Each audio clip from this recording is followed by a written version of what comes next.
Here we go. Here we go. Let's have a good show. 1B, stand by. Yeah. Yacht, stand by. Yeah, just go right now. Go to camera 3. 3. Go to the gate. Perfect. Just like that. I'll just go ahead. Yep. Graphics 2 is going to be up for the first. Okay. Okay. Go right now. Go to camera 3. Go. Yep. Go to the gate. Perfect. Just like that. No music. I'm going to hand to Q. Sophie. Wait for it. Wait for it. Wait for it. On radio in the Canal Zone. All right, guys, mic check. Yep. Go ready. Okay, Ricky, mic. Yep, I am ready. Wait for it. Wait for it. Willie, mic check. Yep, let's go. 10, 9, 8, 7, 6, 5, Behind. 4, 3, Oh, no, it's not that far behind. 1, and we're live. Okay, and go for it, guys. All right, here we go, guys. Welcome to our Panama days. It is 8 p.m. Eastern time. It's 5 p.m. Pacific time. And, of course, it's 7 p.m. Canal Zone time. But here we are. Happy hour at the Balboa Yacht Club. Ricky, happy Friday to you, man. Happy Friday, everybody. And thank you very much, Willie. Like always, it's a pleasure to be here and very much a pleasure to bring you this show. It is a Friday podcast, a happy hour, that it's all about the Panama Canal history, the Panama Canal architecture, which you'll get a little bit of that tonight, about its towns, its people, its social events, everything that we've contributed to this beautiful world of ours from the Canal Zone. You're going to find in this show. A show that brings the Canal Zone right to your living room. So everybody grab your drinks, whatever that may be, That's water, absolutely. coffee, beer. Tonight I'm doing water because I'm doing an architectural show. Yes. And, he's working hard on this one, man. and- Trust me. Yeah, cheers to everybody. I've got the butterflies like you have no man. idea. I don't know why, but cheers everybody. And Nah, it's going to be a great show, guys. Yeah, you're gonna be fantastic. Don't sweat it, brother. Don't sweat it. But it is gonna be a good show, guys. We've got, like I said, Ricky's gonna do this architecture. This is a big part of the zone, right? Is the homes, the buildings. You know, we think, of course, of the admin building as one of those that's a very grandiose piece of architecture. But there is one that is really stands out as like the Mac Daddy of just a unique piece of architecture. And that's what Ricky's going to focus on tonight. So I'm really, really excited about that. This is something we've been working on for a while. He's got quite a few guests lined up for some future architecture shows as well that are going to take place. And you know, speaking of architecture, Ricky's going to cover it here in the Bochinche a little bit about the Balboa train station. That's been in the news a lot, of course, and it's not dying down, but it's certainly another piece of architecture, a very beautiful, iconic building that we all recognize and have a lot of memories of for various reasons. But that's going to be really cool to check that out as well. But as usual, guys, we're gonna kick things off and get some announcements going and a couple things in our boching and kick it off with our nice little Mr. K Pasa going there. So. SCN Television presents K-Pasa. And now here's this evening's host, Army Sergeant Bob Foster. Good evening and welcome to K-Pasa. We've got two guests I'm tonight. not sure what's going on there. It just sits there. It's not doing anything. So let's just assume that Herb Alpert and the Tijuana Oh, I saw him. Maybe he didn't come out on yours, but on mine it came out. So Oh, I it think did? it came out. It came out. So you're Okay. good. You actually cut it short. But guys, yes, like always, hit like and subscribe to our channel. We are growing and we appreciate that very much. Yeah, Willie, you know, Panama, the history of Panama, specifically the early years of the construction, which, you know, has to do with the U.S. presence there. Right. It's becoming front and center, and you know, all the chat groups and the. It's a hot topic, man. It's a hot topic. Yeah. Yeah. Indeed it is. Indeed it is. And so, of course, it's going to be a hot topic here tonight as well because, you know, and we are going to try and move fast, guys. And we're not trying to speed things up. You know, Ricky's got a great show set up tonight. We're not going to shortchange him at all. But as you can see, and I'm sporting the USA flag here tonight, you know, Team USA is playing. We're going to talk about that here in just a moment, some World Cup stuff as well. But they are on tonight. So, you know, we want to try and move things along because I know a lot of you guys are going to tune in and watch it. I want to watch it. So, yeah, let's check out some comments before we get started. yeah, of course. It's about of course. time. Yeah. Absolutely. So, Chris, good to see Chris you. Can't wait to hear. Jeffries, hello. Yes, we are at Tivoli indeed, guys. It is a very, very cool building. You know, I never went to the Tivoli. I don't know it that way. I know it from pictures. Wait. No. Yes, you did. Because our parents, I asked my mom, our parents took us as you must have been just because you were with Roby's age. Right. So you and probably Roby, very, very you know, young. yeah. So yeah, you Okay. went. Interesting. But at the very end, Willie, because it's 71. Sure. When were you born? Like 67? 67, yeah. So Yeah, I mean, I was 4. very, very young. You were then. 4, or yeah. Yeah. But so yeah, it's gonna be cool though, because it is an iconic building, and it's a location that has a lot of fame to it, you know. And Ricky's got a great story, so we're not even going to talk about it right now. We'll get to it in just a moment here. But yeah, that's gonna be cool, Chris. Good to see you there. I hope you're at home or on the ground somewhere. I hope you're not texting while. I wonder if there's a law about texting and flying, and who's gonna enforce that one when you're up there, you know. With I think it's all legit now. They've got the the connections and all that. Sure. Well, you know, if these another plane flying next to them, they look over and they see the captain's down there. He's texting away, and while they're trying to land, it's going to be a problem. So, but anyway, Bill, good to see you. Good evening. Happy Friday to you as well. Good to see you guys here. Again, real quick, guys. That just reminded me. Seeing Bill up there. We had over $250 raised for Jim Duffus for that golf tournament. And so we're going to definitely get that out to them, because that's really cool to be able to sponsor a hole and help them on a great cause. So thank you for that, guys. Appreciate it. Hey, guys, from SpaceX IPO. Yes, indeed. Listen, a lot of people, you know, got in on that IPO, and it was, SpaceX, I mean, it's the future. You know, SpaceX is merged with that AI company, so there's a lot of bright future there. So if you got in on that, you know, good luck to you. Hope you makes a lot of money, make a killing on that, because it's. I know it went up 20 or 30% just in the first few hours after it. Wow. You know, it went public. So, good luck to you guys, man. That's cool. That's exciting, man. That you get on the bottom floor of something big like that. You know, think about the people that have Amazon shares now, right? And think, man, who are the people that bought into that back in the day when it first went public? And you know, that's who you have right here, maybe, because in all honesty, Amazon shares are in the thousands of dollars, tens of, you know, whatever. I don't know what the price is, but, you know, SpaceX right now started at $135 a share. So that's not even bad. Not in the scheme of things for something that's projected to become a mega company, and obviously those shares would go up in volume. So anyway, good luck to you guys there. Akira, good to see you. Good morning in Japan. It is 9 a.m. Japan Standard Time, right on. Okay, Akira's tunes in a lot from Japan, and you know, especially on our railroad shows, which again we're going to talk about that here shortly. The Balboa train he's station. every week. He's with us every single week. Sure Thank you very much for that, sir. Yep, absolutely. Saludo, hermano. Right on. Good Leafy. to see you. Good yeah, to see you, go Leafy. USA. They're going to play Paraguay tonight. Yeah, that's why we're trying to go fast. We get out of here by 9. Go and watch some USA. Yep, and there's our historian Dave Dahlstrom. Hey, David. Yeah, Dave. Absolutely. Okay, so let's go ahead and move along. You got just a couple of quick announcements. The only one really that we're going to kind of really focus on, guys, is the Pan Canal Society. Make sure you visit their website. The reunion is around the corner.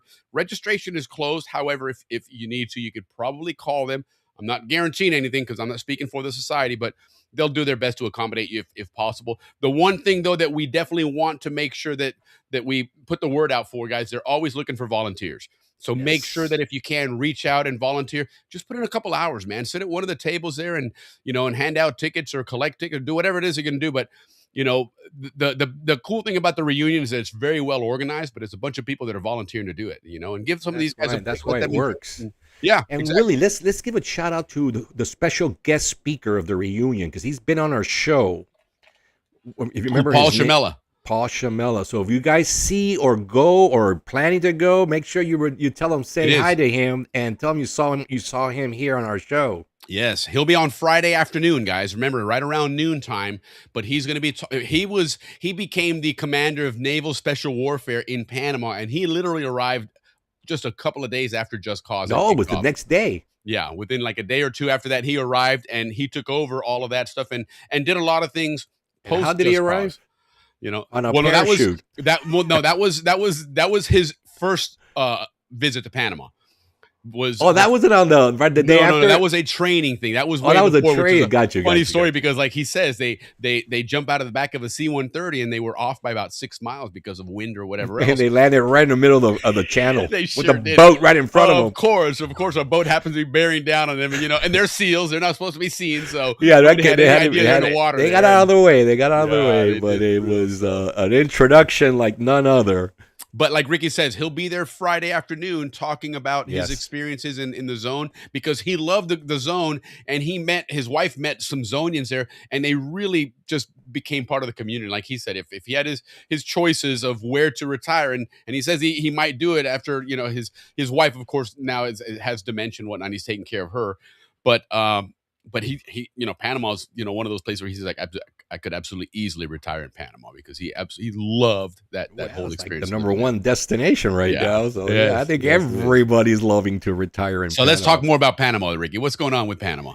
Well, on the boating news, believe it or not, Willie, it's been kind of quiet. A few things, I mean, quiet as far as the Panama Canal goes. It seems to me like the people running it have more, hey, Richard, have Good to see you, more Richard. than proven themselves that they don't need anybody to run that canal efficiently. Right. They just had, new administrators coming Yeah, in. absolutely. The ports have been handled. The water's been taken care of. They've reduced I never get all the ship terminology, but remember the draft. bathtub? They reduced the draft, so ships are not going through as loaded as they have been. Correct. They didn't really mention whether they're going to keep up the 41 transit a day, or they're going to bring it back. Well, I down think to that may have been 36. one of the reasons why they reduced the draft, because It's the just draft, too many- guys, think yeah. about when you were a kid in the zone and you took a bath, right? And they filled that tub up with water. And then when you got in, the water went up. And of course, if you weren't paying attention, it went over the side outside, right? That's the same concept in the canal. When that's El Nino hits and the water levels drop, all these big ships going in there, when they get into those locks, they're displacing a lot of water. So what they're forcing them to do is arrive with less cargo, less weight, A and little they'll less weight, drop less in there and displace less water, and therefore use less water, for each one of the Correct. It's like a transits. preventive measure. So Sure, right now, and the water levels are all good. It's actually rainy season, so I think they're more worried about getting rid of the water. All right. Hey, right on, right Appreciate on. it, Don. Happily, thank you so much.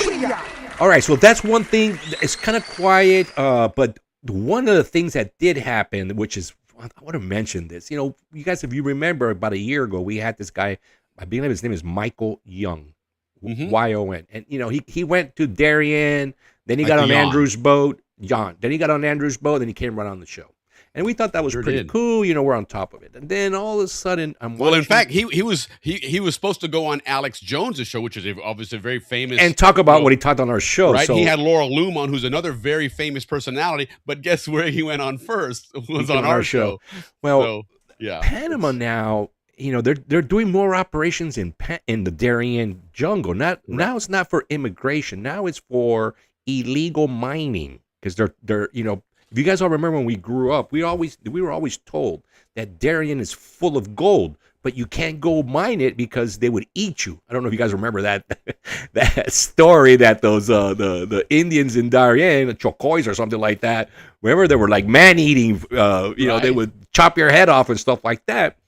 And we always grew up knowing that there was a ton of gold, but you just couldn't get there, right? And that's why all the Indians from that area wear so much gold, right?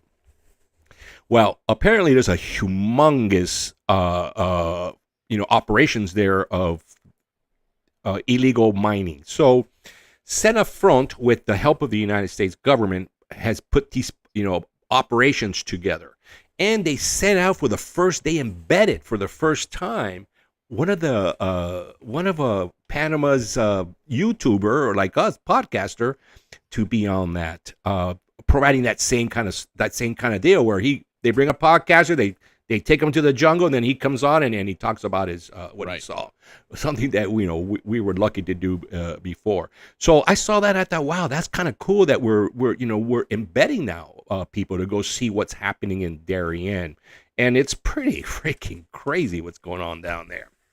Yeah. So indeed. so that's one of the good things. The other on the security in Panama, the other news on the security in Panama, we had the third largest prisoner escape in Latin American history.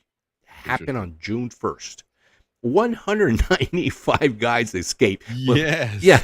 But wait, this was in maximum security. I just watched the news on it. It's like these prisoners are allowed to go work, and then they come back home. Right. So there's a lot of leeway with these guys. But man, they found Starlinks, stuff there, 75-inch TVs. No, you name it, man. So These guys that escaped created a big problem in the nation where Costa Rica actually closed the border. They said, we don't want those guys here, man. So they actually closed the border. And you know what, Willie? That president wants to pick a fight with us. Yeah. She has been doing all these things to pick a fight with us. Yes, what is that all about? I don't get her, man. Why us? I mean, we're like buddies. I get it that we won't sell our products to each other, but it's not. It's even Steven, but we sell like 350 million to them. They sell like 40 to us. So right. Whatever. So that's what's going on with that. And then Mulino, our famous president, decided to take a week off when all this was happening down there. Yeah, with the raids and the escape. He was in Greece, taking care of. Hey, John, care of a lot of there's a big shipping conference there, so he went there to represent Panama, but he was there for a whole week. And apparently, we got a bunch of new deals with new ships because of China stopping all our flagships and Iran bombing them. We lost something like 200 ships this week. Registry. They're no longer registered with the Panamanian flag. And that was exactly what the Chinese wanted to do to pay us back for them losing the ports. Yep.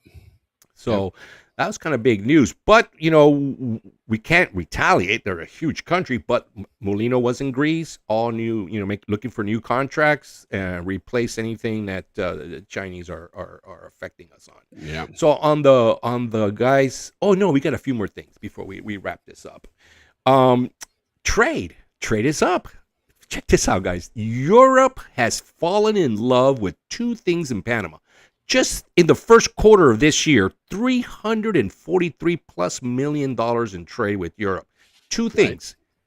Chiriqui, pimienta, pepper. Salt and pepper. I don't know what it is, but they love Chiriqui pepper. How about that? So anybody out there who has Chiriqui pepper, let us know. What is it about Chiriqui pepper that is so phenomenal that they're shipping that kind of amount to Europe? Yeah. And then the other one is from the Darien, teak. So they are, mining forests there as well. Okay. And taking the teak out, and the Europeans are buying all that teak, where before it was actually the Japanese that bought all that teak. Now the Europeans are buying it. Huh. So if you want to do any business in Panama, sell Chiriqui pimienta. Yeah, you'll get $343 million, Willie. That's a lot of money. Think everybody's making minimum 20% or maximum 20% return on that investment. Right. That's $70 million. Nothing wrong with that at all. $70 million that, that's going to be in our economy. Right on, Panama. So that's good news there, guys. Yeah. And that does, the last thing, though, the last thing, it was a great story. If you guys, we mentioned earlier, there's a lot of people doing Canal history, Panama history, etc. Well, there's one guy that's doing it. Found it right outside of Punta Chaman. If you guys know where that is, on the way to the beach. It's like the first beach that you can see coming down Campana. There's a little island right off it. And that little island is called John Wayne Island. Yeah, I saw that. You saw that, I think, back in the 70s? Yeah. They tried to convert it into a Western, town with horses and salons and, the whole thing. But, of course, it didn't. It failed. But it's one of these, people that are going out there searching our history. And I never heard of no John Wayne Island. Yeah, well, I just assumed it was because, John Wayne had, businesses in Panama and he had a lot of connections there. So I just assumed it was naturally because of that. Well, it was because of that, because he started it. Right. Okay. But what I'm saying, in other words, it was an actual community they wanted to do. And okay, that's cool. That's interesting. Mm-hmm. Interesting. They want to do a whole cowboy community where everybody that lived there was cowboy days. It didn't work, unfortunately. But anyways, we know we have John Wayne Island right off Punta Chaman. All right, Willie, that is it, man, for Bochinche today. Good stuff. Good stuff there, There's always good stuff there, man. It is. Panama always does give us good Bochinche. Yeah. And all the other time in Taborcillo, this island was given to John Wayne by Torrijos because he lobbied for the Canal Treaty. How about that? Yeah. Oh, you know what? We did forget to mention, Willie, the train station. Thank you, Noriel, for coming. Yeah, on. No, absolutely. Well, and go ahead, Ricky, because I know you got some coverage on that as well that you were looking. Well, we can both share that on the news, but I know that we're running out of time. We want to watch the soccer game. Yeah. Okay, well, the chances of that going, and I'm sorry, Noriel, if I'm a pessimist, but it's like 90-10 we're going to lose it, guys. Noriel is the 10%, guys. He's out there fighting so hard. It's so honorable what he's doing. But he's got a big hill like the one behind us, the climb. No, it's absolutely. And listen, like Ricky's saying, he's been spearheading quite a few efforts. He's been on quite a few different social media channels and different things in Panama. He's obviously made a name for himself with the Panama Railroad history, and now he's looked at as somebody that has played a role. And in honesty, he has, because he's put in a really strong effort in promoting the railroad and the history of the railroad. Yeah, yes. So, now, what are the results? What are the things MOP is saying? MOP is the people who run the Ministerio de Obras Públicas. That's their public works department. They're saying, listen, we're really sorry about this. You guys weren't classified as a patrimonio, historical patrimonio, and we really apologize. And but what we will do is provide a new museum by one of our terminals, the Albrook Terminal, which is going to be the Grand Central Terminal of Panama. Right. So they're going to put a railroad museum, and fingers crossed that Noriel can either be a huge part of that, if not run it. I mean, that would be a perfect Well, if there's anybody that has a passion for the railroad, it is him. That would be a perfect ending if we lose that building, because it's not only part of the Canal Zone, it's part of, Panama's the railroad. Railroad was there before the Panama Canal. Well, and when you look at everything that's going on there, and like we saw on Sunday, there was a gathering of people there at 4:00 Panama time to in essence voice their concern, their displeasure, whatever you want to call it, regarding the canal and regarding the closing of this railroad station and all that stuff. And one of the things that struck me, and I may have not presented it the right way earlier today or earlier in the week on social media, but I do feel strongly about this, is that the Canal Zone, as we've learned, was designed to be a place that for those that live there never wanted to leave. And that was obviously the case, right? The vast majority of us were very had a hold of the treaties, and it was just a wonderful place to grow up and live, and everything was taken care of, everything was manicured. Every so many years your house would get painted. I mean, everything was done to take care of us and make this an awesome community. And at the end of the day, when the treaties went into effect, and when they finally, in 1999, when it was finally all over, it was officially 100% Panama's.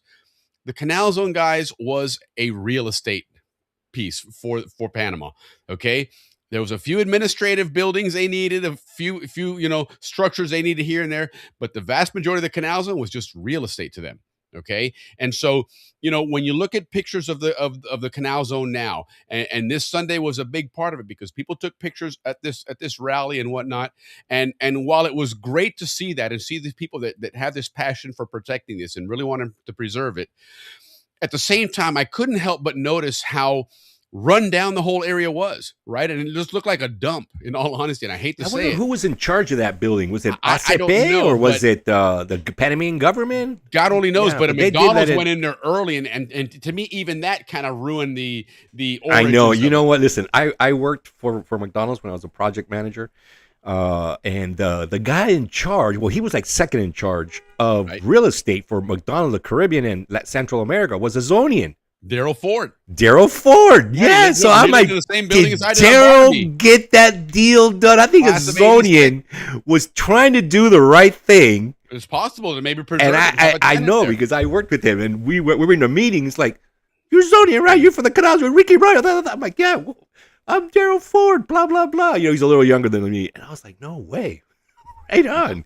Powerful Zonian working for McDonald's. It is. Charge of real estate. But bottom line is that the Canal Zone in general, okay, it's disappearing. It's going to, we've seen half of Sosa Hill's been ripped out now just to put that bridge through there. We've seen a lot of things that, heck, my neighborhood in Amador Road is gone completely. There's a highway going through there. So, it's not even a matter of it kind of just got overgrown and disappeared. But you look at a lot of the buildings in Amador, big, great barracks buildings, solid concrete buildings, just gone to waste. And so this isn't a knock on Panama, okay? No. The United States and Canal Zone in particular had a very unique, way of lifestyle that involved preserving the views, keeping things clean and orderly and looking absolutely pristine.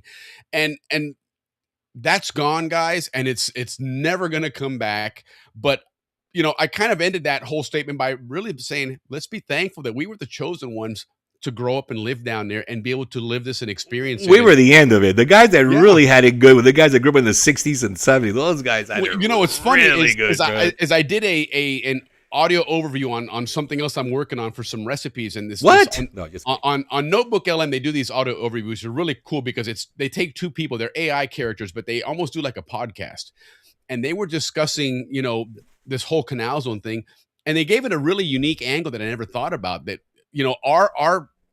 our time there, 60s, 70s, 80s, and maybe going into the 90s a little bit, those were Zonians that had an expiration date.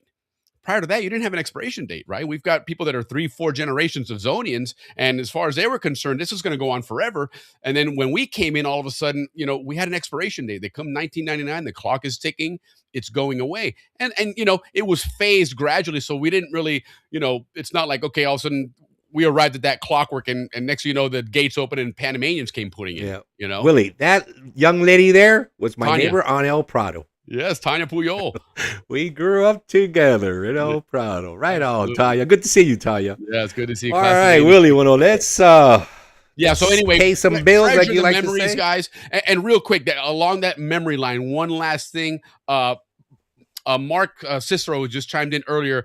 Hi, Mark. Good to see you. And here, this is when Ricky and I start double hitting our buttons here. But Mark is working on a new song about life in the zone. And if you want to type it in here, Mark, because you know better to throw it in here. But on Facebook, if you look him up, he's looking for pictures of people doing jobs, working in the zone, like our parents, obviously, and whatnot. So if you want to throw it in there in the chat again, Mark, feel free to. But if you have some, share them, because it's I have a few of my dad working as a cop. Yeah, absolutely. And so I posted a few in there as well. But if you guys want to help out and throw something really cool in there, make sure you take care of that as well. So, anyway, so moving right along, because again, as much as we try and speed things up, we really we never really can get going on it. But of course, guys, the World Cup started yesterday. Okay, the 2026 World Cup every 4 years. It's just, to me, I'm.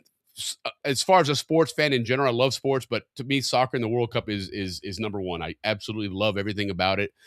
Panama's in it again for the second time, so we're really, really excited to follow them. They're getting a lot more coverage now than they did, I think, 8 years ago. They didn't make it 4 years ago, unfortunately. But tonight, the United States is playing. In fact, they're getting ready to play here in about 30 minutes. So a couple things to just go over real quick. Yesterday, opening game was Mexico against South Africa. Mexico won it 2-0. It was a very, very interesting game, I guess you could put it. There was 3 red cards, which is unheard of in any game, let alone a World Cup, let alone an opening round of a World Cup, when you're just kind of getting your feet wet. And these people went in there, matapuerco, as they say in Panama, but or Mexico, mataching, like we say in the Canal. Yeah, mataching, exactly, man. But they did. It was a good game, though. In all honesty, I was not impressed with Mexico watching the game, because they had a man advantage, and they really should have scored 3 or 4 more goals. And at one point they had a 2-man advantage until they lost a guy. But they seemed to play the South African team better when South Africa had 11 players. So they didn't really impress me that much. The Korea-Czech game, that was a great game, guys. There was a lot of action back and forth. That first goal that the Koreans scored was if you just watch the skill of that guy to cut back with that ball, I think it was just phenomenal. Beautiful goal. Great game there. And then today we had Canada and Bosnia-Herzegovina, which was a 1-1 draw. Canada really didn't impress me. And Canada's in the World Cup because they're hosting. All right, because if they had to qualify in that CONCACAF group with Panama and all these other countries, I don't think they make it. They have not that strong of a team, and they showed today they really did not look that good, in all honesty. And then, of course, the United States is playing here in about 30 minutes against Paraguay. Should be a good game. I'm liking the United States' chances there. Paraguay is one of those teams, they qualify well in South America, which is the toughest qualifying for World Cups, because you play everybody. You don't just play in groups, right? So you have to play against every single team there. And Paraguay, like Bolivia, does really well at home because they're way up in the mountains, right? And they have a lot of success when they go home. But when they're on the road, all of a sudden they're playing in level fields. It's not usually the same situation. So I like the United States on that one. And then tomorrow, well, actually standings. Not really a whole lot there. 3 points for a win, 1 point for a draw. So right now, both Mexico and South Korea have 3 points. And then, of course, they'll end up facing each other at some point here in that group stage. Canada and Bosnia are tied with 1 point each. So the winner of that Switzerland-Qatar game will actually leapfrog Canada, who was expected to win that group. So that should be interesting. On the other side, we don't have any standings yet because they're yet to play. But that's pretty much it, guys. Some interesting games tomorrow night tomorrow. You're going to have that Qatar-Switzerland games at 3 in the afternoon. These are all Eastern time. Brazil-Morocco is playing at 6 p.m. That should be a really good game. And then Haiti-Scotland's at 9 p.m. Scotland's a good team, though. It's interesting to watch them. And then there's a game at midnight. At midnight, Australia, and Turkey play. I think it's out on the West Coast somewhere, so it's probably for them. No, we get 9, all those 10 games, o'clock. man. Yeah, so, but the other thing, guys, for what it's worth, for me, growing up in Panama, I remember my first memories of the World Cup was the 78 World Cup in Argentina, which Argentina won as the host. And the one thing that always stood out to me was like the Coca-Cola, you had the bottle caps and they had all the countries' flags on them. You always collected those, and it was a lot of fun. But, having learned to watch World Cup soccer in Panama and watched several of them before we moved to the United States, watching World Cup soccer in English is not the same. And so for what it's worth, guys, Telemundo in Spanish, if you tune into them, they put all the games on in Spanish, and it is way more enjoyable to watch the World Cup. Especially when they Spanish. score a goal. And on 100%. the English version, and that's a goal.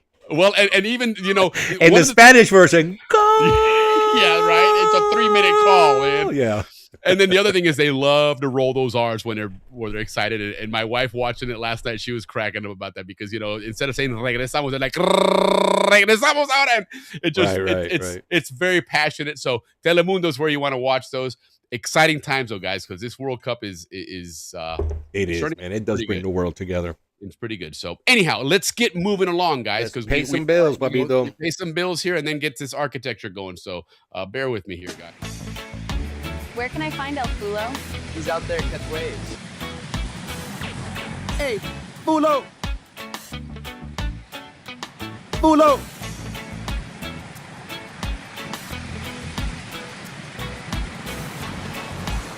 Oh yeah, I know food. I'm a Steel Chef winner. You know the food competition? Really? Yeah, look. Check out this video of my win on YouTube. The secret ingredient? Frozen shrimp. I'm gonna blow their minds. They're gonna be like, how did he do that? Microwaved? Trust me, dip it in the Howler Monkey Sauce Verde, you'll be blown away. I love the balance of the garlic with the tang of the vinegar. I mean, it's classic. That's why it works so well with seafood. Yeah. This combination of green habaneros and green bell peppers, it transforms the shrimp. Wow. You were right.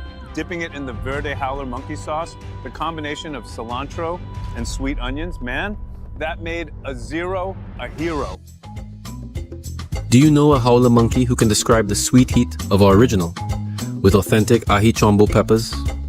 Or the fresh punch of Verde, where habanero warmth meets crisp bell pepper? How about the bold tang of Amarillo, yellow Scotch bonnets blended with mustard seeds? And of course, our hot, the same great flavor as original, fired up with red habaneros for that fire.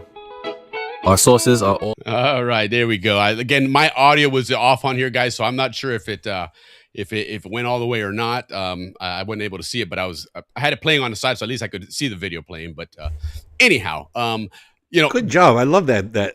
Actually, all three of yours are really, really good job. Good job, Willie. You were very good at that. The next one coming up is going to be our fourth one, which the red sauce, the hot sauce there, and that's going to be. I'll give you a little teaser. It's a biker. It's a rough and tumble biker. That's it's going to be fun though. Hey, did you ever find out what the biker club was in the Canal Zone? Mm-mm. Can somebody out there help us out with that? We're trying to find out what the biker. I remember there was a biker club. They had jackets. They had the works. And Wally Waller's dad was in that. I remember that for a fact. Yes, I know Mark Rosenberg's dad. Mark and Naomi Rosenberg's dad was in it as well. You know, so thank you, Tanya. Yes, I Thank mean you, that, Tanya. they were in Albrook. I do remember that, but Got you. But All anyhow, right, guys, here we go, man. Let's get started with this architectural segment. It is my intent, guys, is like our show. We like to bring you Canal Zone history. Well, architecture is also history, guys. So we want to also bring you a architect's angle of our history, because believe it or not, it is magnificent what happened there, and the type of projects that were going on from 1905 on. Yeah. So I selected the Tivoli to start the show with for many reasons. One of them is this is the start of Zonian architecture. All right. So my whole segment is about, taking this project from like an architect would, from a design development phase through design phase through construction. So what is design development phase, guys? That's the phase where architects sit down, and that's when we get our financing for the project. That's where we select a site. That's where we select an architect, engineers, design, etc. That's where all the parts are starting to come together, and decisions are being bounced back and forth. That's called design development phase. So the first design development phase, the first thing they had to do was select a site.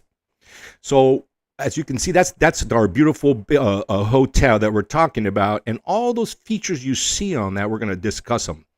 And by the way, Ricky, that's that picture there is a painting, isn't it? It's a painting from one of my very next guest, Matt Tomlin from the Atlantic side. Absolutely. He is our next big Zonian artist coming up.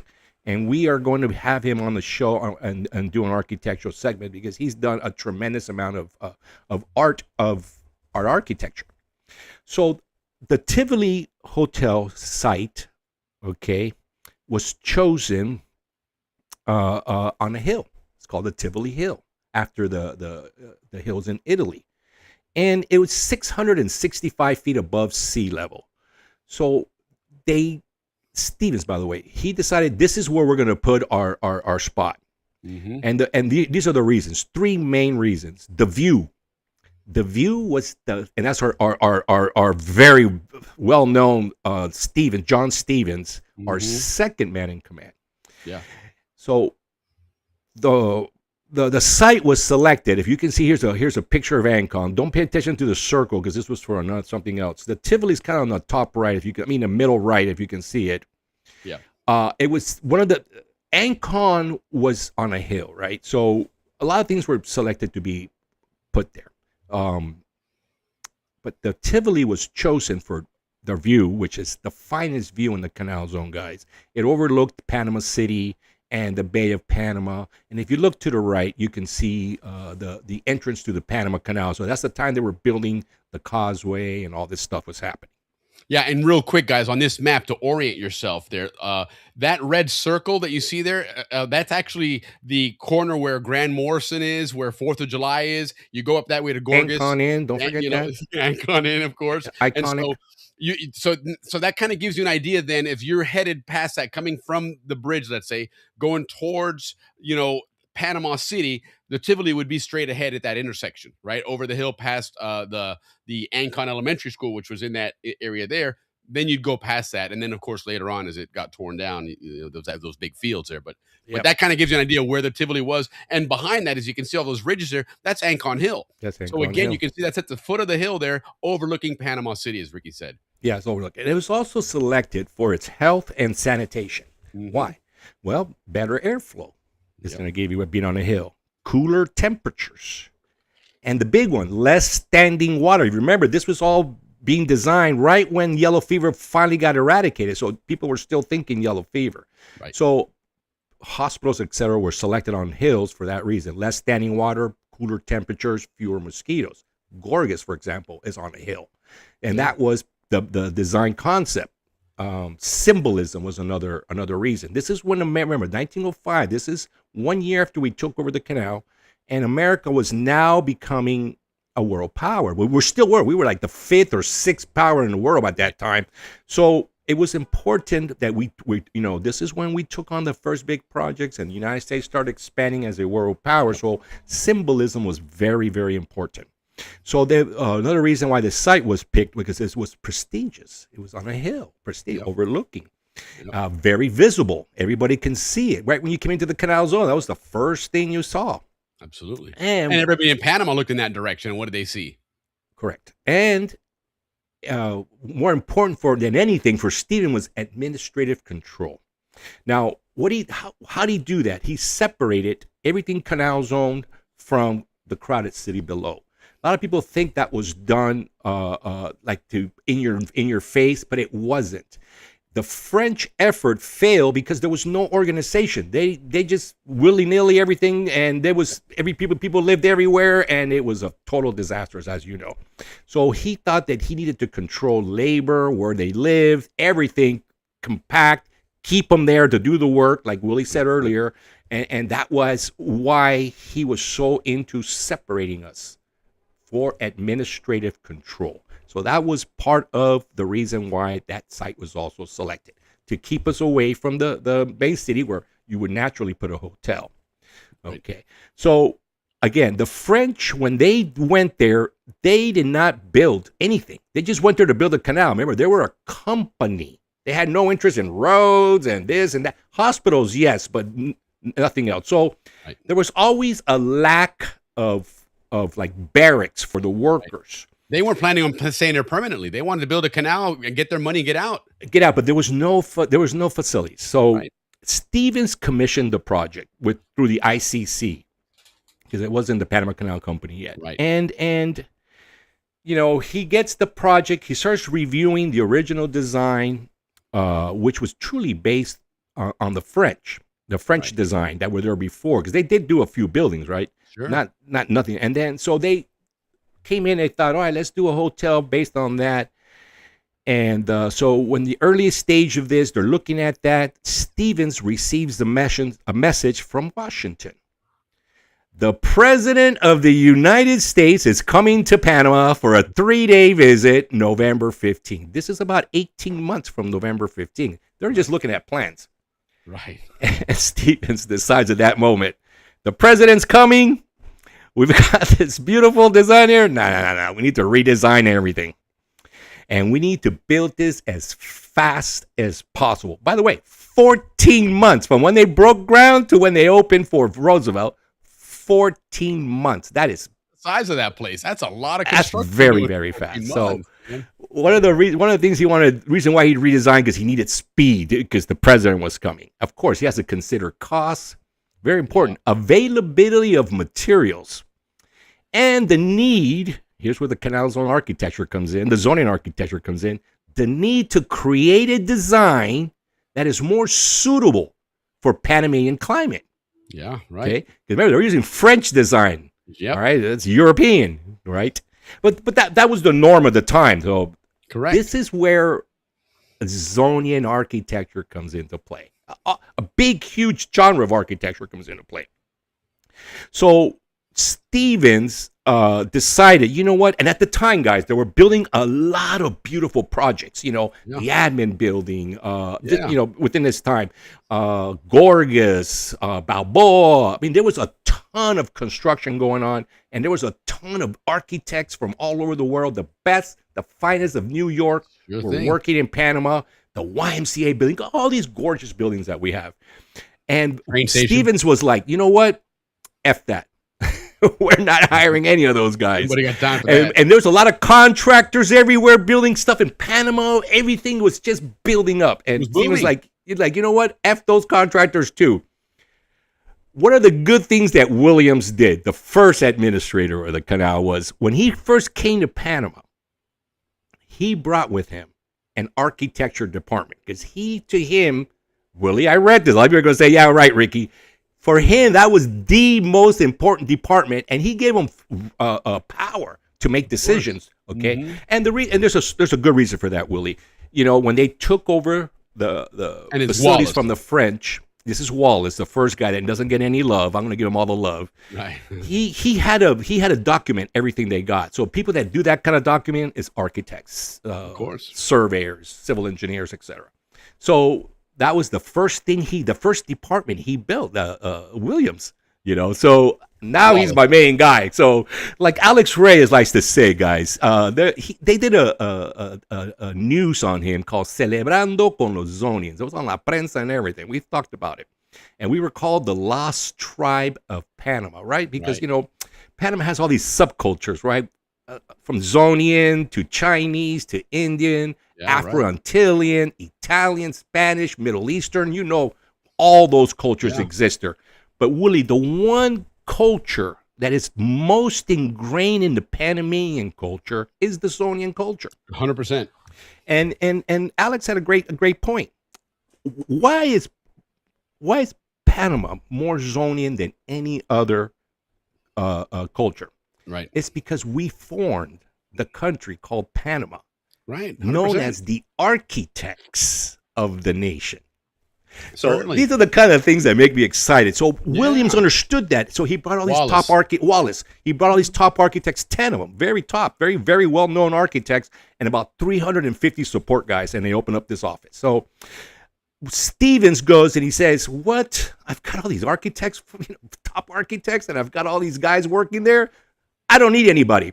So Stevens put together a team of ICC architects or Pan Canal architects, and the guy in charge of that was a guy by the name of P.O. Wright Jr. He gets the credit as the architect of record. In other words, he stamped the drawings, but he truly wasn't the one that was in charge of it. It was the whole department, right? He signed off on it. Yeah, there truly wasn't an architect of famous name that did the Tivoli. It was the Zonians that did the Tivoli. And because he had so many canal builders, he said, F that. Canal builders are going to build this hotel. Not, Turner Construction or Bechtel or all the big guys that were there. No. Zonians were the ones who were going to build this. I love it. So, guys, this is the birth of Zonian architecture. Nice. Look, something else that Stevens did, because he had to build this so fast. And if you'll see it on the maps, there was a railroad already going to Panama, right around the same road that we've always known. Yeah. Well, he had a rail come off that right to the job site to drop off materials. That's why they got it done. Good to be the king. 14 months. Yeah, it's good to be the king. Absolutely. So, again, Wallace, excellent job. Oh, no, Williams, excellent job. Oh, Wallace. You had it right that time. Wallace. It was Wallace? Yes. I thought it was Williams. No, Wallace. Williams' place. John Finley Wallace. John Finley Wallace. Okay, you're right. Wallace. Thank God for Wallace, man. The bring such great architecture that Stevens had the opportunity. It's a shame it had to come down, and like I said, well, it was he had 14 months to build this hotel. Yeah. So guys, that's kind of the history of how this design was put together. So let's move into the design phase. And what's interesting here real quick, Ricky, this picture that you have up here now, you talked about how, everything in the zone was elevated and it was kind of grandiose. And this really exemplifies that picture because this is across the street. The other house there, what you see are in Panama. That's actually Panama. This picture is taken from Panama. Right. And so you have these small homes that are almost, they're not really shantytown homes, but they're certainly smaller homes, a little impoverished. Look at all the mud and dirt streets and horse buggies and stuff there. And then across the street there, you have this big grandiose building that looks very elegant and pristine. And it does stand above them. Right. Yep. But there was a reason for it, like Ricky said, and it was a purposeful thing. Well, listen, the first original purpose for the hotel was to be a grandiose. But then Stevens, if you remember, I don't know if you know the history of Teddy Roosevelt, but he became president because, the economy was bad and he was always about bringing jobs, etc., and saving money. So Stevens didn't want to do a big, fancy hotel. He didn't want something opulent. Opulent because that's not what the president was about, right? And so he decided, okay, listen, we need to tone this down a little bit. Let's make it barracks first for the workers. So low key, let's get it done in 14 months, and it's for the workers. And then with the intention of later upgrading it to a more prestigious, and they did, and they turned it into a prestigious thing. And also, Willie, at the time, there was only 2 other hotels, Aspinwall and the Washington, both in the Yeah. Atlantic side. I think Aspinwall was in the Atlantic side. It used to be the sanatorium, the French Yeah, sanatorium. correct. Yeah, So because those remember, were the Aspinwall was only Cologne. hotels, 2 on the Yeah. Atlantic side, 1 on the Pacific. So that's Well, you know, that was Panama it. at that time wasn't a destination place. 1905, right? It was, you know, it would take this several years hotel after that. made it a Yeah, destination. this is the start place. of it right here. Yes, absolutely. So this is, guys, we're going to move into the design phase. This is where we're going to talk about Zonian architecture. Zonian architecture truly is early 20th century American tropical architecture. That's truly what it is. Yep. But we call it Zonian architecture. The original Canal Zone design wasn't tropical architecture. It was more like a luxurious Spanish colonial mission revival. I mean, you see it all over with the clay tile roofs. You know, you see it all over our buildings, our famous buildings. But the Tivoli was the beginning of that American tropical architecture, early 20th century American tropical architecture, aka Zonian architecture. And Ricky, where have you seen that elsewhere? Yes, this architecture was actually copied by the Hawaiians. Right. If you go to Hawaii, we have almost the same exact buildings. Yeah. Our cool. schools. And you're talking 50, 60 years later, mind you, right? Because, you know, Hawaii started getting developed much later. I mean, this is something that was developed in the zone. You could really say that style is a Zonian style. And it's also moved into the Caribbean. Yeah, it's effective. It also moved into the Caribbean. All right, let's talk a little bit about the design. The original design for the Tivoli was a steel and plaster, very similar to the administration building.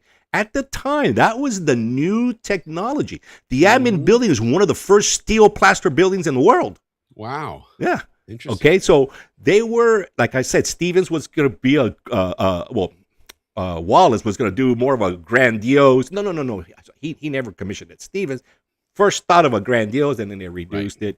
So, you know, that's where that plaster, steel plaster building was about. But Stevens changed it really to a wood construction with this beautiful brick central section of the Tivoli. That the roof on top was actually copper. It's very beautiful, like a cupola. You know, and like Ricky, when he started this, remember what he said was that this was all because Stevens got news. Hey, president's going to be here soon. So, you know, some of these techniques were just because we don't have time. Well, exactly. So now that's the whole reason, Willie, that he selected wood, because what do we have? We have a ton of carpenters. Listen, in America, why do we build so many houses out of wood? Because brick and concrete, there's only so many laborers. Carpenters, 1 trillion. But bricklayers and those guys, much smaller. Well, same and guess thing what? here. Nails don't have to set. You nail it and move on. That's right. So that was the same concept here. He had a bunch of carpenters already working for him. So he that's what he used. That's why he changed it to wood construction. And then, if you recall, I said availability of materials. Because if you have to wait for them to come in, it's going to take forever. So he asked, what do we have a whole bunch of? Well, we're building a whole bunch of railroads, so we got a whole bunch of heavy timber that we're going to use for railroads. Oh, nice. Heavy timber construction because of the railroad. We had a ton of it all over the Canal Zone. Sure. So that's another reason why he chose that. All right, let's talk about the building. Now, here's a floor plan that our very good Captain Andrew has found for us, because he has access to ACP's, database, so we get all this stuff. There's the original plan of the Tivoli, guys. So the way that plan, that design is laid out is like an H, if you can see. It's got 2 wings on the side, flanking a center building, where it had that world famous brick lobby with that copper roof rotunda. It's just beautiful. Anytime you use copper in construction architecture, you're upgrading. And it just makes it so beautiful. Yeah, each one of those are 156 feet wide by 314 feet long, 91 feet tall, but not from that one. That was a little bit taller from the ground floor, because as you can see, it's on the side of a hill. Right. Yeah, so they're all three stories tall, and they have these 20-foot ceiling heights. Listen, our houses are 8 feet. This is 20 feet ceiling heights, and that's part of the whole Zonian architecture. Right. And you know, and then so everything's kind of grandiose. So the center building was 193 feet linear feet. Well, the ones on the side were 314 linear feet. So the center building was a little shorter. Right. So they're about 49,000 square feet, the wings, and about 30,000 square feet in the center. It's about 79,000, 80,000 square foot structure. So this is not small. This is pretty big to finish in a 14-month time period. Yeah. Yes. So, guys, the lobby so when you walk into this building, let's talk about the floor plan. When you walk into this building, first thing you walk into is the lobby, right? And it's just beautiful. You see the stairs there on the bottom. Yep. You walk up the stairs and you walk into you can see there the high ceilings. Very high ceilings. And when you walk into this place, right, you have the lobby with the high ceilings, and you have in front of you can see it there on the left, you have where the people would, check in and whatnot. Yep. Front desk. Correct. And then on the one side, I think it's to the left, they had the ballroom. Huge parties there. I believe that ballroom was about 8,000 to 10,000 square feet. That's a huge ballroom to throw big parties. All right, so some of the other stuff going on in this lobby, right? They had a dining room, of course, with a kitchen. They had a billiards room that you can go in there and hang out. Cigar bars. They had barbershop, beauty salons, a bunch of retail. Basically, it sat on 7 acres, guys. This Tivoli, 7 acres, and it had a park, and it was called Deleuze Park. Yeah, if you can see it there on that circle, that's all that was the Tivoli's grounds. That's 7 acres, and all the open space, it was called Deleuze Park. Yeah, places to go walk and visit and enjoy the beauty and the scenery and overlook the city and everything. Correct. 120 rooms, guys. Wow. 52 doubles, which had their own private bathrooms, and 63 singles, because there's a lot of members. This was built for workers. 63 singles with shared bathrooms. All right, guys. So what is Zonian architecture? Zonian architecture was actually designed for passive cooling. What does that mean? It means you're trying to find the best way to ventilate and cool your building. Because remember, this is before air conditioning. Right. Right. So passive cooling was what Stevens was thinking. We can't do these big heavy walls and stuff. So what is passive cooling?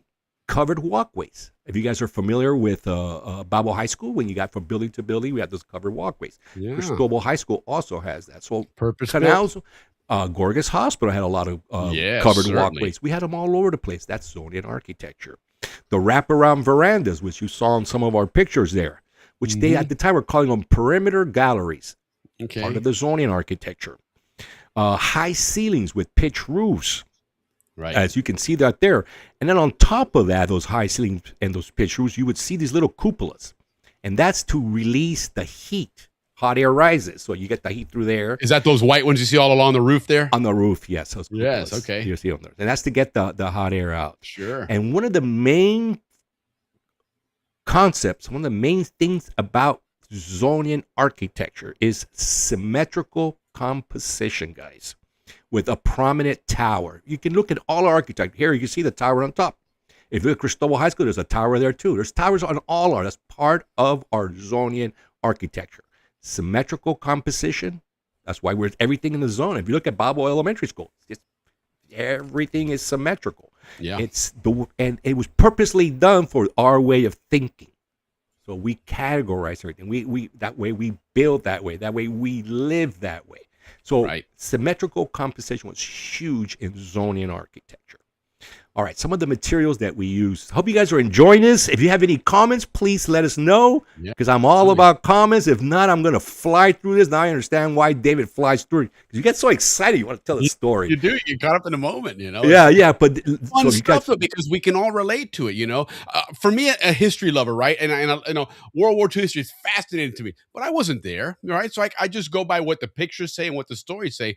But when you tell us Canal Zone history, we all lived it, man. So we really can appreciate and enjoy what this is, because we understand the meaning of it, man. And that's absolutely, that's spot on. Well, the materials selected, I already mentioned earlier, heavy timbers, and that's because of the railroads. All wood flooring, all wood framing, because of the carpenters we had there. Clay tile roofing, again, we mentioned that earlier. And then in the interiors, all decorative wood columns and railing. Right. So that was the Canal Zone look, right? Wood, verandas, high ceilings, cupolas, symmetrical composition. covered walkways, verandas, and actually there's a lot more to it, and I'll get to it, which we're going to do right now. Of course. Some of the revisions. Let's talk about the revisions now that they did to the Tivoli, after years. Actually, it opened in 1906, so 5 years later they added a third wing, another 3-story wing on the back, on the rear. Yep. And they included out there a little bit. Yeah, they included more in guest rooms. Now that 1911, they're starting to bring in more international guests, commercial guests is what they call it. Sure. So in 1911, they upgraded that, and not only that, they also installed the first electric elevator. This is all brand new. So Panama got its first electric elevator, one of the first ones. And then 2 years later, as this place is becoming popular, I mean, we'll go over the world-class list of people that went there. The Tivoli was the spot. They decided to, in 1913, to add with this very world-famous, the Pergola Bar. I believe it's in the back. The Pergola Bar. And world-famous. Why? Because all the spies hung out together there.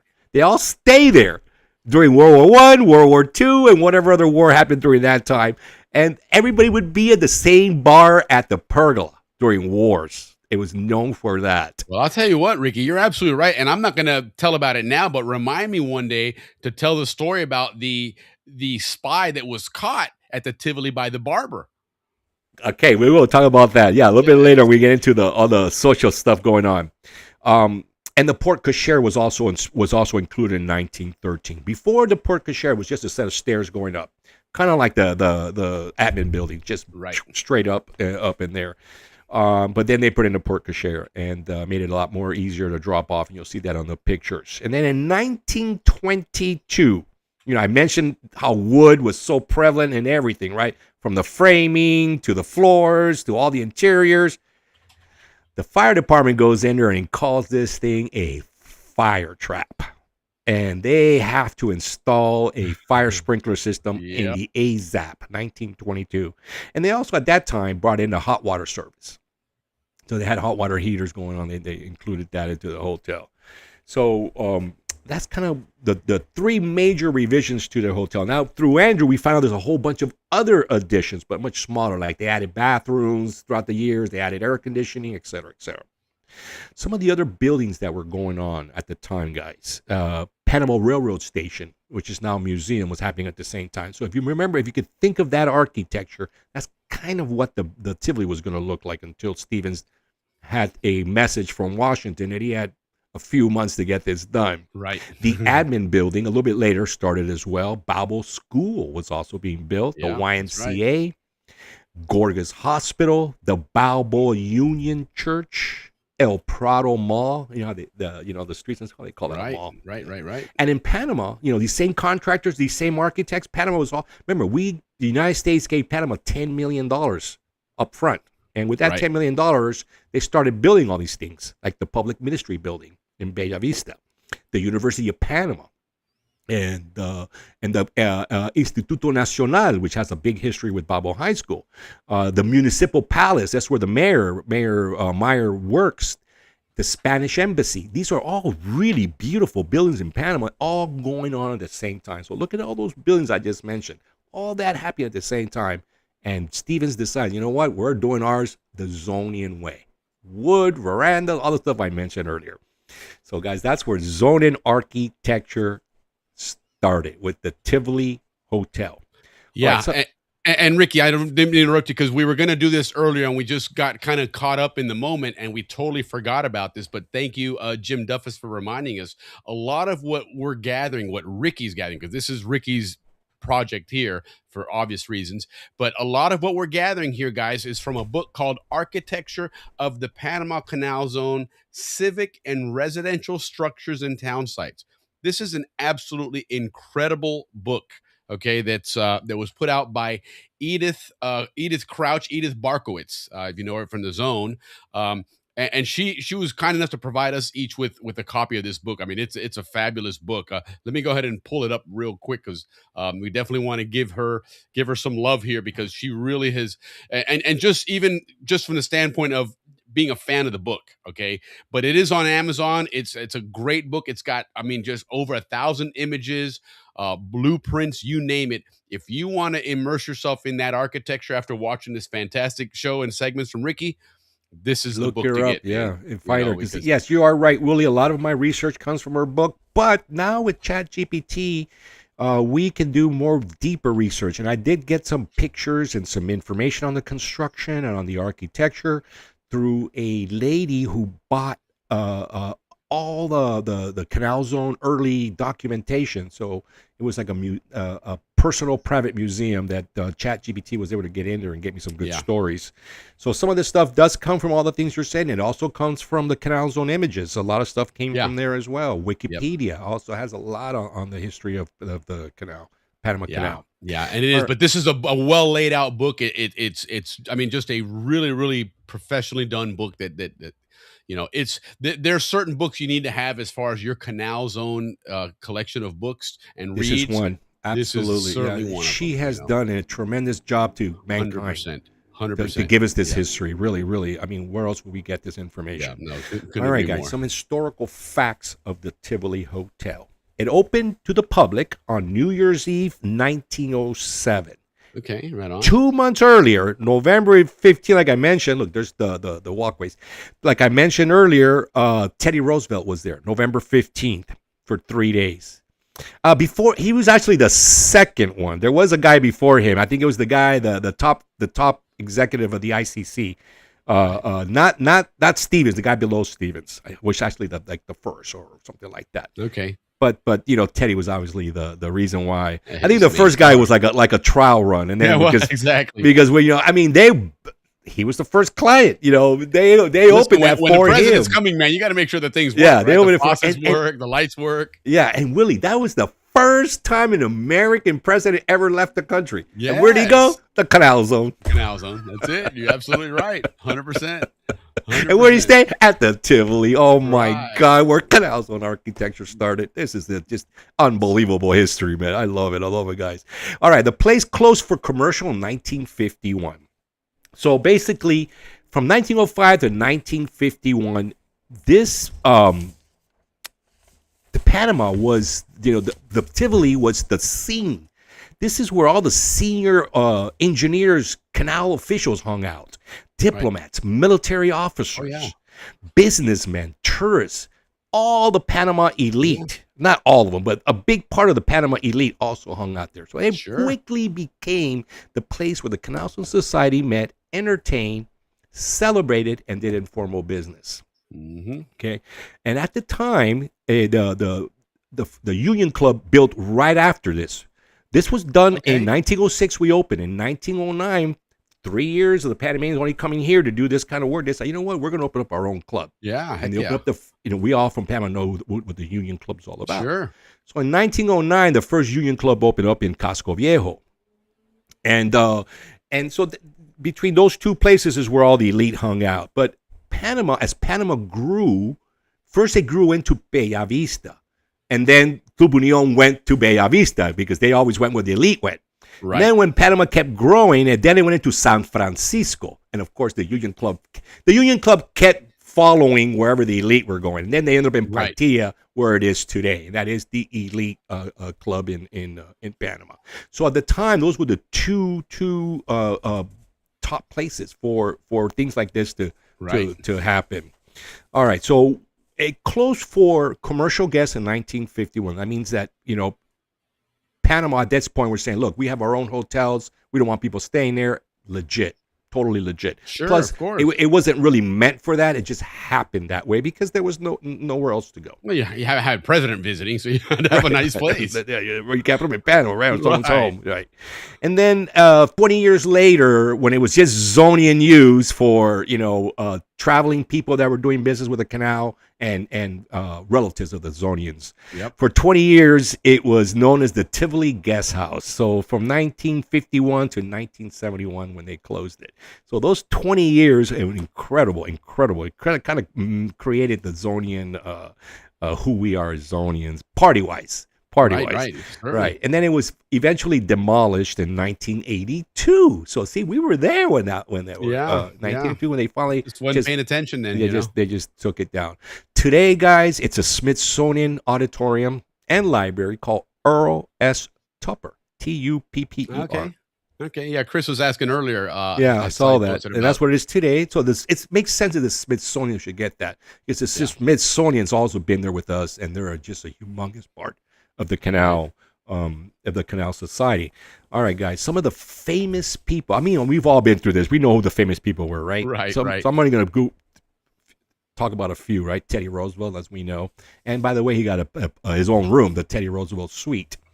Charles Lindbergh when he was younger. The Dukes of Windsor were there. Kings were there. Neil Armstrong, John Glenn, Alan Shepard, who then later had a meeting with Chief Sarko to go train in the jungle. You guys remember that episode? John Barrymore also stayed there. How about and that? then, but the truly on the Zonian elite, there was a couple named the Duke and Duchess of Balboa. Why did they get that title? Because they rented out for many years, Willie. Those 20 years we're talking about? That's right. For many years, they rented out the Roosevelt Suite. So they were Mr. and Mrs. Teddy McGinnis. Now, McGinnis is a big Zonian name. Sure. So these guys have been here for a long time. I think we get a McGinnis comes on the show every once in a while. Yeah. And Howler Monk, isn't Howler Monkey a McGinnis? Yeah, I mean that's part of that family. Yeah, Howler Monkey, our sponsor for that family. So they were his grandparents were the Duke and Duchess of Balboa, sponsoring our show. I mean, this is just unbelievable. Sorry, guys, I get so excited of all these things happening for this beautiful hotel that was let me put a link for it up there. I had another link that was ridiculously long one. Let me put a the better Zonian Union Club. Well, guys, listen, the Tivoli on the social scene, they hosted a lot of formal dances. Yeah. Tremendous amounts of holiday balls, military celebrations. But the big one was their New Year's Eve gala and their 4th of July party. When is the reunion? 4th of July. So this whole reunion thing, in my opinion, has to come from the experience so it's of a little the offshoot Tivoli. from that. Yeah. Because, it's kind of set up the same way. You come in, there's a lobby, there's the party, there's the bars, there's this, there's the pool. Everything like the Tivoli is when you go to a Canal's reunion, you can almost say you're at the Tivoli. What the Tivoli well, actually, felt this year you can, because you're going to have that Tivoli soiree. The Tivoli soiree, and that's totally appropriate, by the way. Certainly. Speaking of the soiree, let me well, they were also known for their happy hours, like this show. They're also known for their brunches, is where, Willie, when our parents, our parents hung out. The DeLucas, the Bettinghouse, and the Royals, we all hung out. Right. When they were younger, because they're all cops. Brunches. And, of course, they had the fine dining there. Excellent cuisine. And when we had, at the early part of the month, last month, when we had Dave on, we talked a little bit about the menu. I'm going to repeat that menu. Ancon turtle soup. How was turtle soup so popular back in the day? Colon chorizo. So that was hot. That was Afro-Antillian hot. Yeah. Culebra filet of beef. Makes sense. Culebra. And the one, but it's definitely not carne en palito. Right. Because you would think the monkey's right out there, right? Yeah. But no, not carne. It was the beef. And then, of course, they had one called the La Boca Road roast turkey. Now, why La Boca Road? I'm going to tell you. For my age group, David Kelleher, his dad was a cop. A bunch of these La Boca boys, they would go hunting back in Sosa Hill for turkey and stuff like that. So I think that's why it got that name, the La Boca Road roast turkey, because turkeys are all over that area for some reason. Well, I remember when Al Sprague was on, and he used to talk about his fishing adventures out there. It was a different place than when we were growing up there. There was still a lot more, I guess, almost rural, right, where you could do things like that, where you could go hunt, and some of these traditions were established back then, not necessarily when we were there in the 70s and 80s. Yeah. No, I want to bring them on, talk about hunting in the Canal Zone. Cool, that's a great topic. Well, after you eat all that, you also washed it down with some good Tabernia pickles and some Mount Hope olives. And then for dessert, guys, after you had all one of those turkey or beef fillet or chorizo or the turtle soup, you would get a little dessert of mataching ice cream. There you go. How about and that? some Gorgona cake. And you would drink all that down with some Empire coffee while smoking a fine Panamanian La Cascada cigar.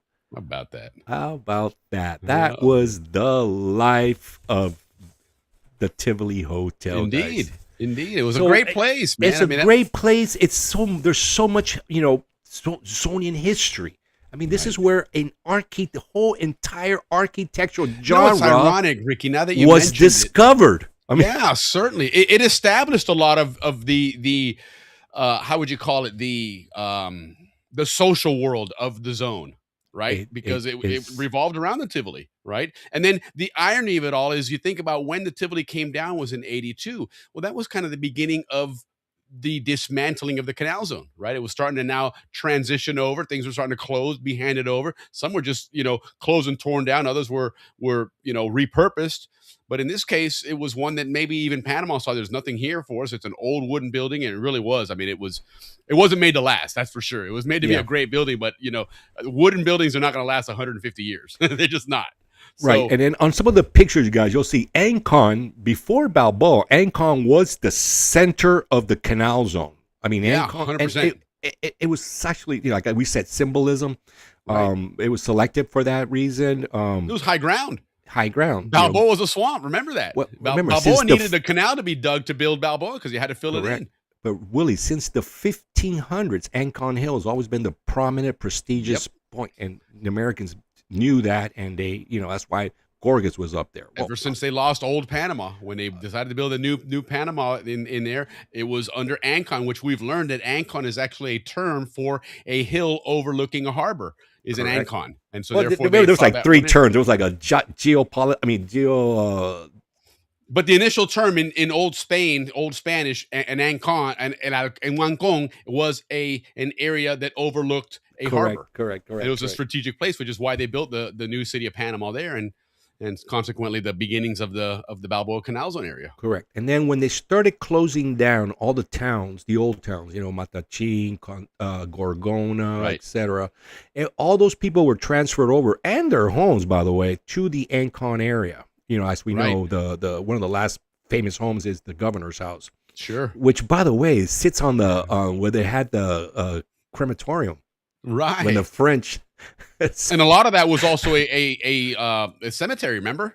Yes, right. That's where the governor's house used to be a crematorium. Oh my God! Well, anyway, so it was. The governor's house was Stevens's house. Yeah, it was Stevens' original house, and it was moved. It could have been Gotha's. Now I got that mixed up. I think it was Gotha's original house. Well, Ricky, Lee's got some wonderful things to say here. He's giving you some good props there about it. I enjoyed it much, and it is. And this is the beginning of a lot of really cool, of great buildings, right? Yes. A lot of Canal Zone architecture. As you can see, the image up there, that's Cristobal High School. Yes, you can see that. You can see the tower on top there. That's Canal Zone architecture. The covered walkways. You can see everything has that symmetrical composition. There's no. I mean, you got that one rose window on the top left, but that's okay. Everything else, because almost all buildings have rose windows. And by the way, rose windows face east. So if you ever see a rose window, which those round ones you see in a lot of churches, always face east. Look at that. And rose windows, as you can see, the guys are the ones. There's one right there in the middle, and one on the right edge. It looks like maybe, or maybe not. But okay, interesting. So those point east. Yeah.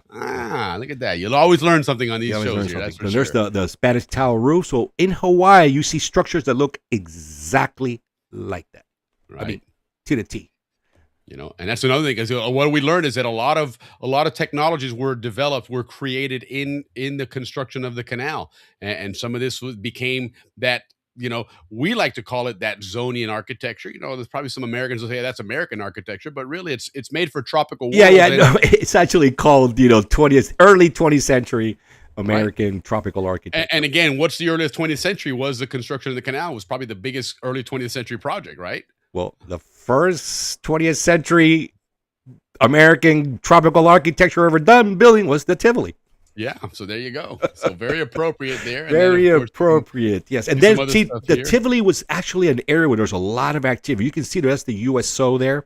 Yeah. Remember, the Tivoli was more elite than but there was other things going on, like the USO building. A lot of partying in Ancon. Ancon was the place to be during the construction days, 1905 to about 1911. We got to make a note here, Ricky. Jim's telling us to remind him of a story about working at the crematorium. Okay. All right, we will. Oh, you can just share it now. You know, we're kind of done with that. How we do it on time? Oh, we got to go, Willie, the soccer game. Yeah, the game's on, which, by the way, game's on. I know that it looks like, was it a U.S.? Somebody said goal. A couple of people have mentioned a goal here. Chris mentioned it, and Keith Jordan. Coach, how you doing, Coach? Good Hey, Coach. Right on, Keith. Yeah, so let us know. Was it a U.S. goal or was it a Paraguay goal? I would have hoped and assume it would be U.S. goal, but you know. Yeah. Well, let's go through the pictures. I'll talk about a little bit of the pictures, and then we'll wrap this up. But wait, before we wrap, go ahead, go through the pictures, Willie. My coming guest, we got Matt Tomlett coming on next, and then like I said, we're gonna go over all the art that he did and all the structures that he selected to paint. And then we're gonna have Richard Grimison and his brothers and sisters coming on to talk about his father, who was a Canal Zone architect. Yes. And some of the projects he worked on. And truly, Willie, one of my first interaction with architecture, which was amazing to me, was when I was a little kid, first, second, third grade, I hung out with Patrick Grimison and Paul Myers. And Jesse Little. Right. That was my gang. The four of us, we hung out everywhere. So we used to go to Patrick's house. Richard was already too cool to hang out with us. He was hanging out with the bigger guys. And Patrick and I would run around, and we'd always run around to his dad's office and hide in there because it was the coolest. I remember looking at his drafting table and the bar and the books and the pencils, and all that to me was exciting. So I go, Richard, your dad was the first impression. My mom's brother is also an architect. And so between Mr. Grimison and my mom's brother, my Uncle Julian, they were my inspiration. Sure. So I asked him, if you have any pictures, bring them on. I want to look at those pictures. But yes, Mr. Grimison, big-time architect in the Canal Zone, and we're going to talk about his projects. Of course, the Grimisons are very humble. They'll say, oh, no, he didn't do much. They're all like that. They're all very humble people. But no, I've seen it. St. Mary's Church. There you go. There's a Mr. Grimison. He designed Williamson's Place. There you go, Mr. Grimison. Another thing I know he did was, one of the things we talk a lot about here is the line handlers. Well, the building where they work from is also designed by Mr. Grimison. So the Grimisons are going to select the buildings they want. Andrew's going to do the research because he has access to a lot of this information. Yeah. And then we're going to give you a great show. We have those lined up. Then we got Posada lined up for the end of the month. Mm-hmm. If you guys know, he does the Canal Zone PTY documentary. I mean, the Canal Zone PTY, which is like a documentary. He's from Venezuela, but he just loves Canal Zone architecture like nobody's business. So he likes to do history of befores and after. What it was during the canal days and what it looks like now. And he's done an incredible job. We're going to bring him on. And we're going to talk about, again, we just love to talk about what Dave talks about. We're going to talk about the Civil Affairs building, because, again, there's a lot of architecture there to talk about. And also the Pilots building, which is right next to the KC. And by the way, you know who designed the KC? Mr. Grimison. There you go. There you go. That makes total sense. Yes. And a bunch more. He was quite the busy guy. Yeah. Right on. So that's what we got coming up, guys. Hey, Julie, how are you? Right on. I truly hope you guys enjoy this. I enjoy doing all the research. It fascinated me to know that the Canal Zone architecture is the start of a true architectural genre, an American genre. Yeah. And it is such a big part of the Zonian mystique. Now, guys, even the interior, the wicker, it was for passive cooling. Right, exactly. That's the one thing we've learned about the Zone. Everything is purpose built, first and foremost. If it'll look cool, great, but if it's not functional, toss it. It's got to be functional. And of course, when they closed it down, all the Zonians took all that stuff. So all that furniture is all in Zonians' homes, Yeah. Let's just go through that, and then we'll wrap it up. More pictures. The reading room is that was on the first floor. Mm-hmm. That one, I can't recall what room that is, but that's definitely either part of the reading room. Could be, yeah. And then of course you see those covered verandas. The verandas, yes, very popular. And again, that wicker, it really was. It was functional. It was cool. It was, and I'm surprised they didn't have veranda before this. There's the exquisite dining. If you see all the woodwork everywhere, look at the columns, look at the paneling on the walls, the floors, everything is wood. The super high and ceiling, fire man. trap. Yeah. Yeah, but it's beautiful when it's stainless. Right. I mean, wood is elite. Right, Those are the high exactly. ceilings. You see the cupola up there on the top. That's Right. to get the hot air out. You know, the cool air on the bottom, hot raises up, hot air goes out. Cool air comes in the and this bottom, is a hot air much, goes much up. on the later top. one here. Obviously, this is in the 60s. You can see the VW Bug down there and whatnot, and its color. But again, it shows you what this place was like, because even 30, 40 years later, 50 years later, it still has that whole practical, functional look about it. Everything is covered, as you see, right? And that wasn't just for the heat, guys. Half of the year, remember, it was raining. Right. And so the last thing you want to do is be getting out of a car with luggage and stuff in a pouring rain, right? And so, Willie, there's a story of the riots in the 60s and the Tivoli. The Tivoli took a bunch of bullet shots, by the way, like 120 or something like that. But they were trying to throw Molotov cocktails to catch it on fire, and the armed forces was throwing them out. There was a bigger effort on blocking the Molotov cocktail than was any other thing going on. You think about the symbolism. Had that building caught fire, it was like going the up. Pan Am building. Right. Well, but much worse, because Would have this been thing much was very worse. prominent. So- It was all wood, so it would have been just a mega fire that would have really symbolized, Correct. So winning this there was a battle. huge effort to save it and that's keep people enough far away that they couldn't get the That's Molotov almost something you cocktails see up like in there. a comedy or in a cartoon where they throw something, you turn around, you throw it back at them, before it goes off, and fantastic. Good for Fantastic, them. yeah. Good for them. Yeah. No, that's really interesting. No, and your dad too. Your dad was stationed close to that when he was filming. When he was filming, there's the interiors. You can see the wood columns, all the woodwork, beautiful. The stairs are all wood. 20-foot ceiling heights. Look at the size of those columns, guys. Yeah, Jesus because when you Christ, see you that can put about second 4 story up rows of 4 different heights of hammocks on those things. By the way, I designed. That's Lee Morgan. I'm designing from. I designed structural posts not based on the spacing. I designed based on hammock space. There you go. That's it. So When you're I not structure hanging my out- post and you get a hammock in there. I never do them too short or too far. Hammock space. I love it. Because the beam above, you can adjust the beam to be bigger or smaller, whatever you do. Again, the wicker furniture, we've seen that one over and over. The windows, jalousie windows were very popular for the passive.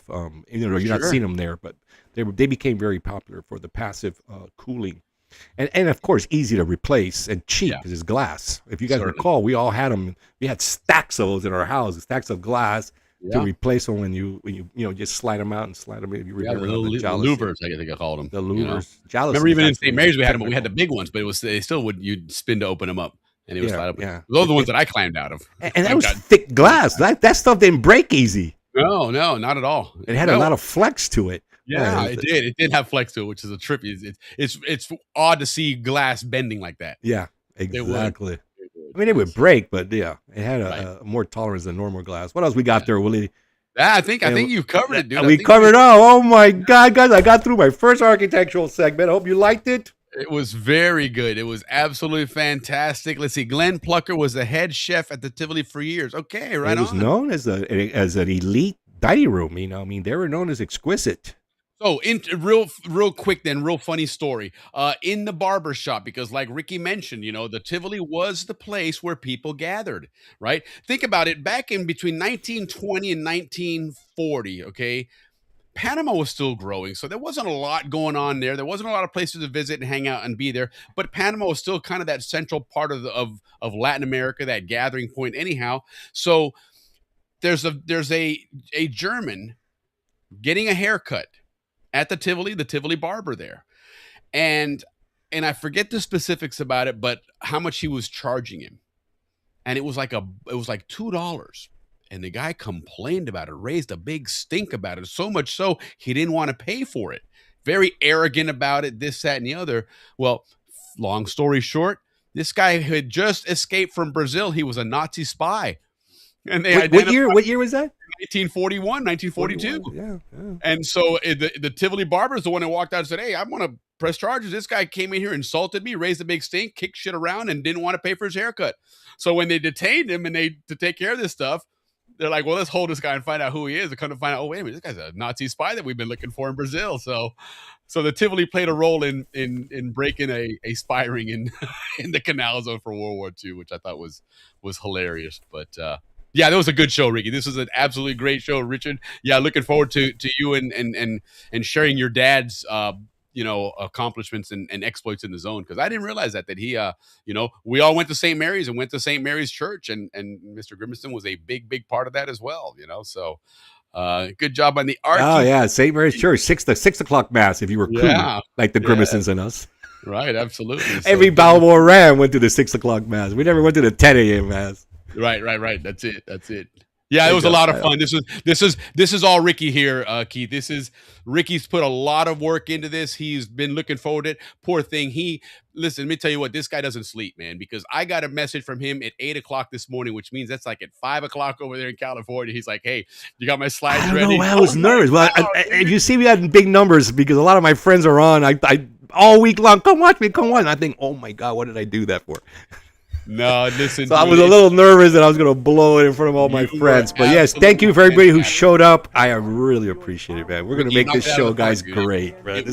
It was you. It was architecture, which you live by. You guys, you don't know the amount of times that I've had a conversation with Ricky about just anything, and somehow you'll find an architecture angle out of it, some way, shape, or form. So, oh my God, people hate driving with me because everywhere I go, look at that. That's from this. That's from that. That year, then this year, look at the roof. My poor mom, she's had it for. My mom won't even get a car with me because she doesn't want to hear about construction, about dirt, about roofs.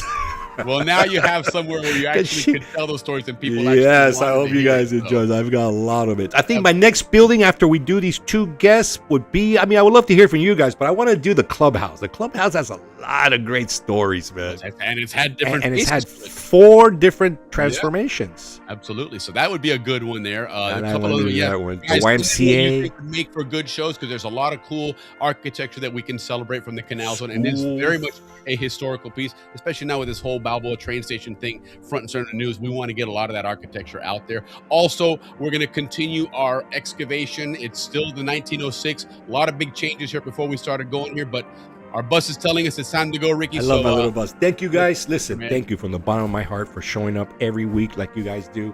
Willie and I are very grateful. We love you guys very much. We appreciate you very much, and we are fortunate to have you every week. Thank you. Cheers, and everybody. See you next week. Salute, guys.